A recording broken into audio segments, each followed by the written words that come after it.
Speaking. இதான உன் area? ஆமா. அதான் வந்துட்டேன்ல, பாத்துட்டு நீ பாட்டுக்கு ஒதுக்கி போற. மணி என்ன? நீயே சொல்லு. இவனும் ஈக்குவலா மைண்டம் பண்றானே.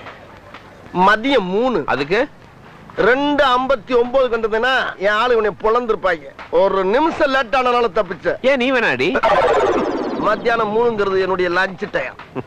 இந்த நேரத்துல அன்னத்துல கை வைப்பன தவிர யாரு கன்னத்துல கை வைக்கிற பழக்கம் அடி எனக்கு எப்பயுமே கிடையாது. அதுக்காக இந்த அசட்டு தைரியத்தோட என் தெருவுக்கு வந்துடுறான். வந்தா அங்க நான் டயத்தை கீப் பண்ண மாட்டேன். ரொம்ப உக்கிரமா இருப்பேன்.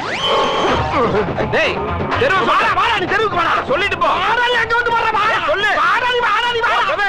வாடா. ஏய், சொல்லுடா, வாடா. வாடா. யார் அது? அத பத்தி அப்புறம் சொல்றேன். உன் வேலை முடிஞ்சதா? இங்கதான் எங்கேயோ இருக்குது. இரு சரி, விசாரிச்சு சரி, கேளு. யோ, யாரு அப்படி தெருவு மரத்தி நிக்கிறது? ஆள் வளர்ந்துக்கு இதான உன் தெரு. இப்ப அடி. இரியா யோசிக்க அப்படியா?